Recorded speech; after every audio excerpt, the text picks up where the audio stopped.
Why Zillow is wrong. So, when we're showing houses and looking at homes, a lot of times buyers will reference the Zestimate or the tax value or one of the other estimated values that are out there that are associated with maybe a property that they're looking at. But Zillow says this house should only be worth $20.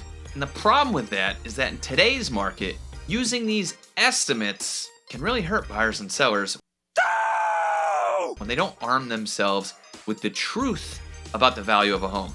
So in this video, I'm going to break down how we find the true value of a home and why Zillow and everyone else tends to be wrong. So the first most important thing we need to define is the word market value, because market value is always what we're trying to nail down when we are buying or selling any piece of real estate. Market value is defined as the highest price of a good or an asset, or in this case, a home.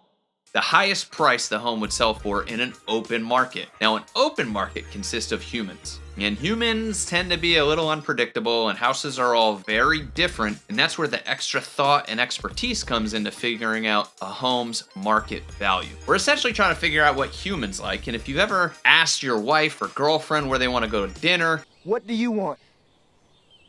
What do you want? It's not that simple. What do you want?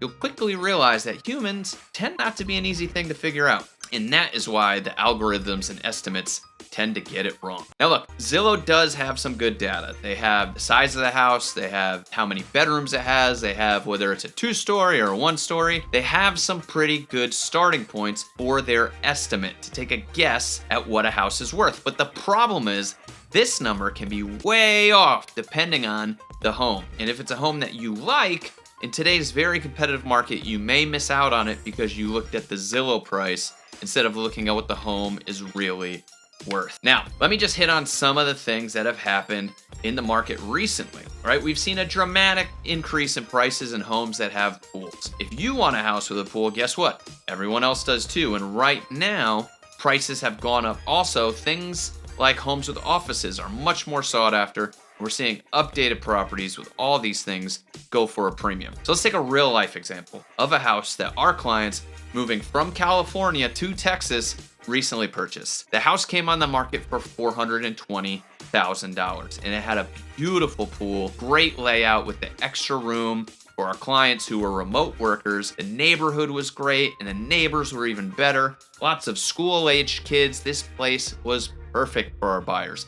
This was the one. Now the problem was, this was also the one for a lot of other buyers that were in the market. So we went the day it hit the market to the big open house, and there were a ton of people in there. And I was there taking videos and pictures of every room, every nook and cranny, everything about this house so our buyers could see it, every little bit of it. And when we sent them all that, they fell in love. This was the one. So now you know there are going to be multiple offers on the home. You know it's going to be a frenzy. We want to do everything we can to get the house, but we also don't want to overpay for it. We don't want to let our emotions get the best of us and have us make a poor decision. But when you're in a competitive market, it's important you make the most educated decision possible. So let's look at the numbers. It was listed for $420,000. The Zestimate, I think, was around $410,000, $415,000. The county appraised value was $338,000. So the list price of the home was $420,000. The Zestimate was around $410,000, and the county appraised value is at $338,000. So the question is, what should we offer? In a multiple offer situation, what should we offer to get the deal done? My buyers fell in love. We needed to find the market value because none of these numbers are really telling us what the market value is. One was a price put out there by the owner and the listing agent. One is Zillow's best guess. And one is the county's best guess, so they were way off. But now it's our job to really dig in and figure out what all these buyers that are swarming the property are willing to pay. So we look at two different things. We look at properties that have sold recently, properties that are very similar and sold, and we look at properties that are on the market right now. So when we look at properties that were on the market, we saw that this one was the best. There weren't any similar properties with pools that were nearly as nice as this one. This was like a $60,000 newer pool with a little waterfall and a spa. And, you couldn't compare it to properties with older pools that were much cheaper.